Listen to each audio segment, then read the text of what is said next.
మనం తీసుకొచ్చిన కార్యక్రమాలు సూపర్ 6 గాని అనేక సంక్షేమ కార్యక్రమాలు తీసుకొచ్చాం. నేను ఒక మాట చెప్పాను, పిలిపిచ్చాను, P4 అదే మార్గదర్శి బంగారు కుటుంబం.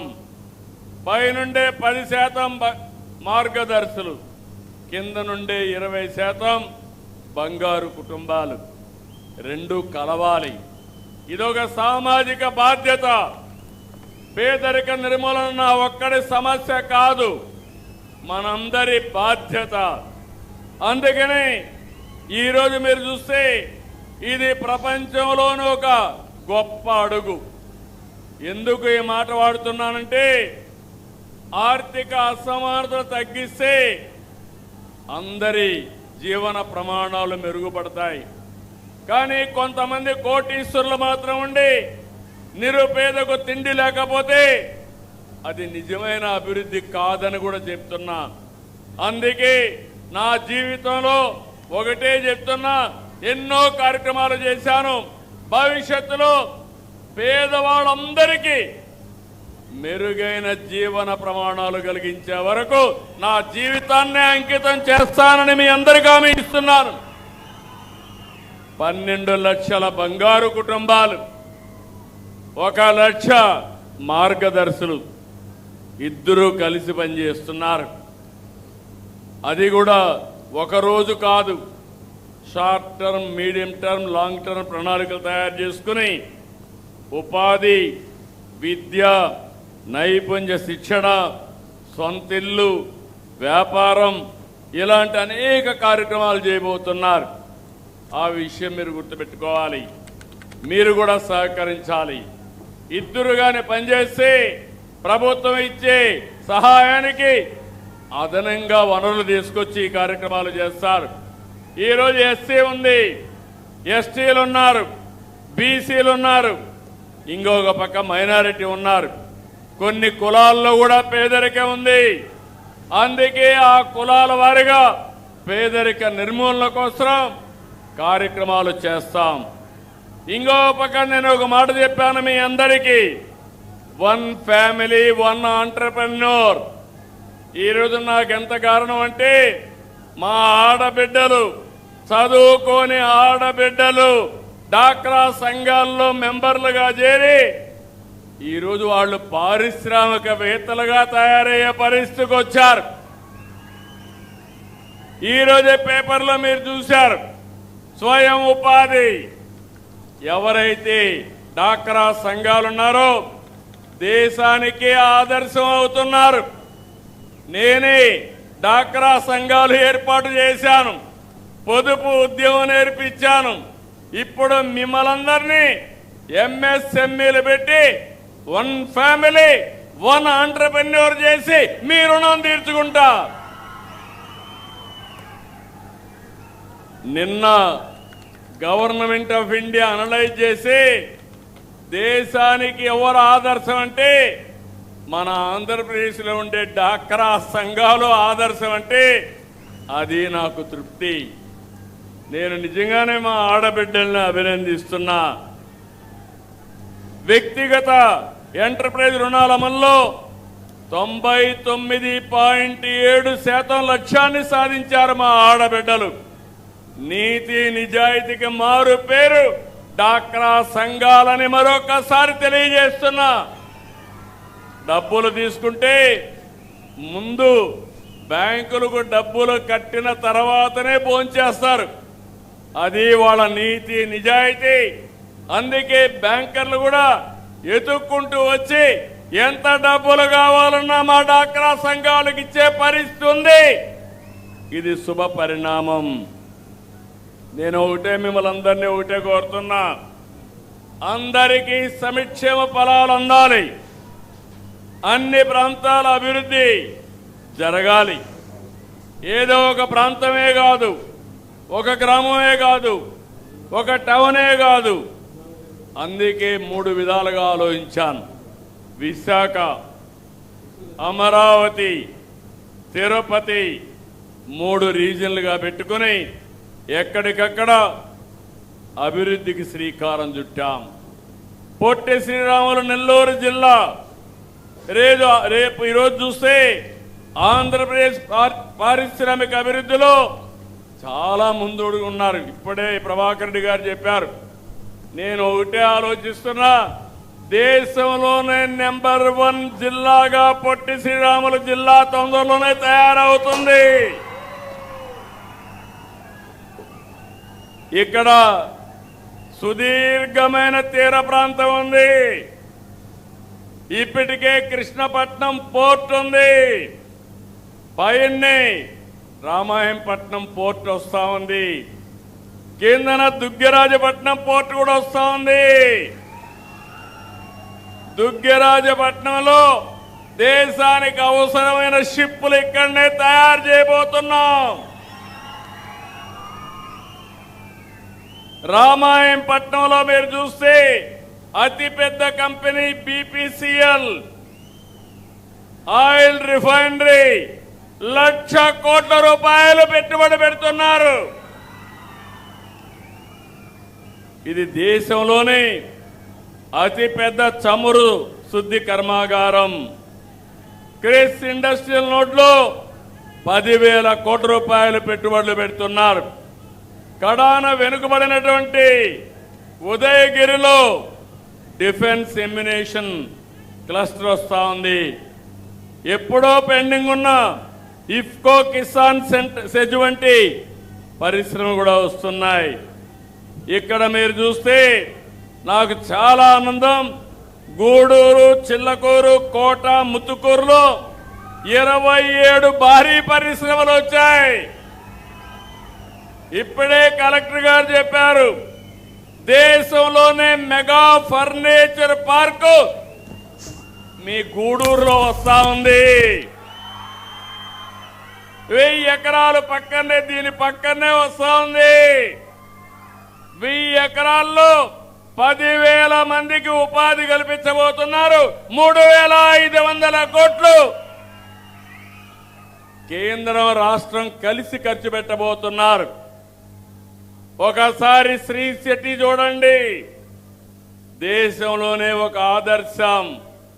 ఈ మధ్య కాలంలో పెట్టుబడులన్నీ మన రాష్ట్రానికే వస్తున్నాయి. దేశానికి వచ్చిన పెట్టుబడుల్లో 25.5% ఒక్క రాష్ట్రానికి వచ్చాయంటే అది ఈ ప్రభుత్వం యొక్క చొరవని మీ అందరికీ తెలియజేస్తున్నా. ఒకప్పుడు పెట్టుబడులు పారిపోయినాయి, ఇప్పుడు పెట్టుబడులు ఎదుర్కొంటా వస్తున్నాయి. అంటే దీనికి కారణం పోయిన నమ్మకాన్ని మళ్ళీ తీసుకొచ్చాం. ఆ నమ్మకంతో పెట్టుబడిదారులు ముందుకు వస్తున్నారు.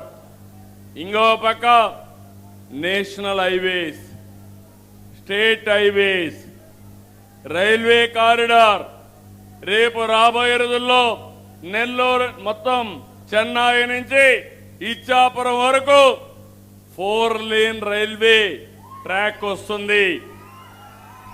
ఒక ట్రాక్ లో ఫాస్ట్ ట్రైన్ పోతా ఉంటుంది, ఒక ట్రాక్ లో రైల్వే క్యారియర్ అంటే రైల్ కార్గో వెళ్తుంది. లోకల్ ట్రైన్ కావాలంటే ఇంకొక లైన్లో వెళ్తుంది. గుంటూరు ఎప్పుడు కూడా ఫేమస్. దానికి కారణం ఇక్కడ రైల్వే కేంద్రం ఉండడం.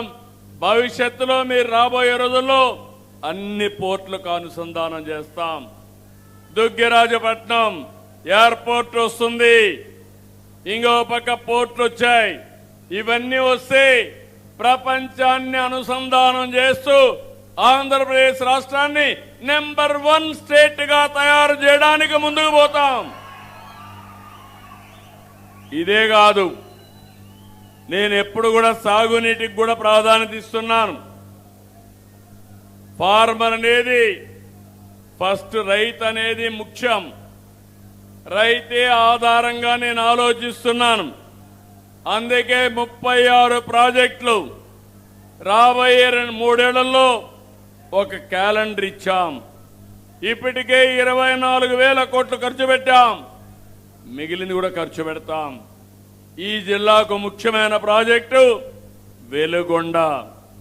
ఈరోజు మీరు చూస్తే ఇది పూర్తి చేసి దుత్తలూరు, వింజమూరు, ఉదయగిరి, మర్రిపాడు, ఆత్మకూర్, అనంతసాగరం మండలాలకి సాగునీరిచ్చే బాధ్యత ఈ ప్రభుత్వం తీసుకుంటాం.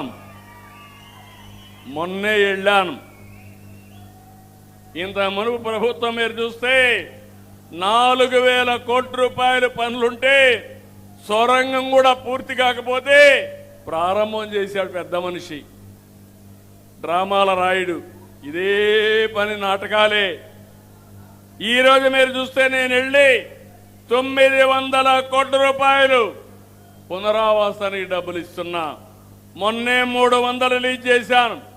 తొందరలో 600 రిలీజ్ చేస్తాను.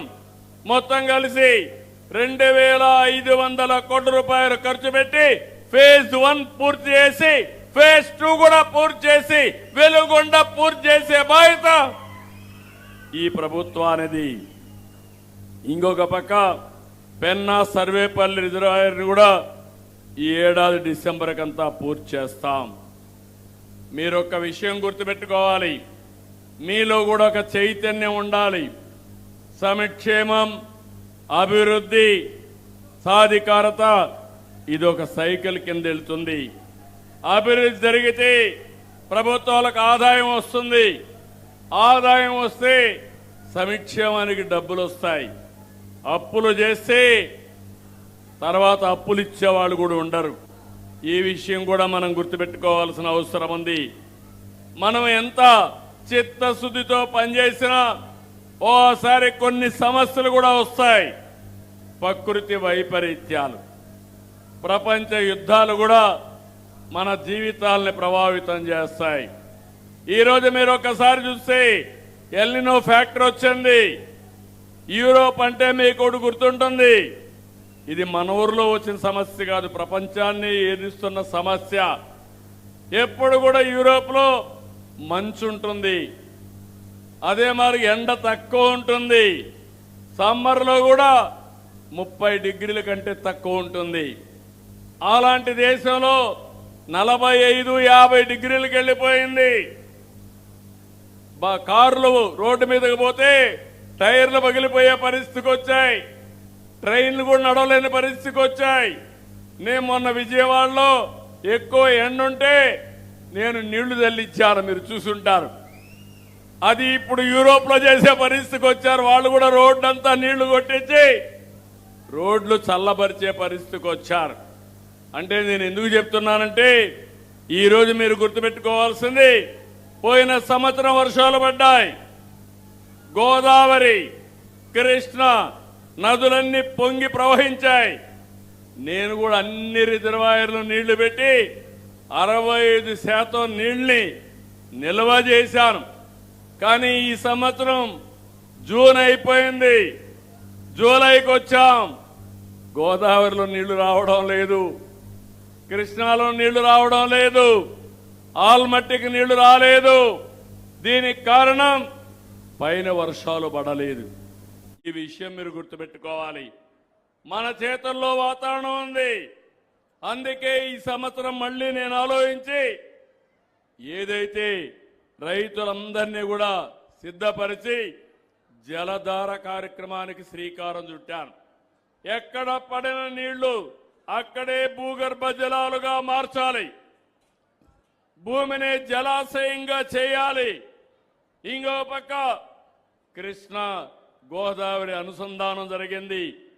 భవిష్యత్తులో ఈరోజు ఈ రాష్ట్రంలో ఉండే అన్ని నదుల అనుసంధానం జరుగుతుంది. రేపు రాబోయే రోజుల్లో శ్రీశైలం కానీ నాగార్జునసాగర్ నుంచి కానీ నీళ్లు వస్తే మీ సోమస్యలకి కందలేరుకొచ్చి ఇక్కడ నీళ్లన్నీ కూడా కావేరి వరకు తీసుకుపోవాలని, గోదావరి కావేరి లింక్ చేయాలని కేంద్రం ఈ రాష్ట్ర ప్రభుత్వం కూడా ఒక సంకల్పంతో ముందుకున్నాం. ఇది వస్తే ఇక్కడ ఏ మాత్రం కూడా నీటి సమస్య ఉండదు. నేను ఒకటే మిమ్మల్ని కోరుతున్నా, నీరు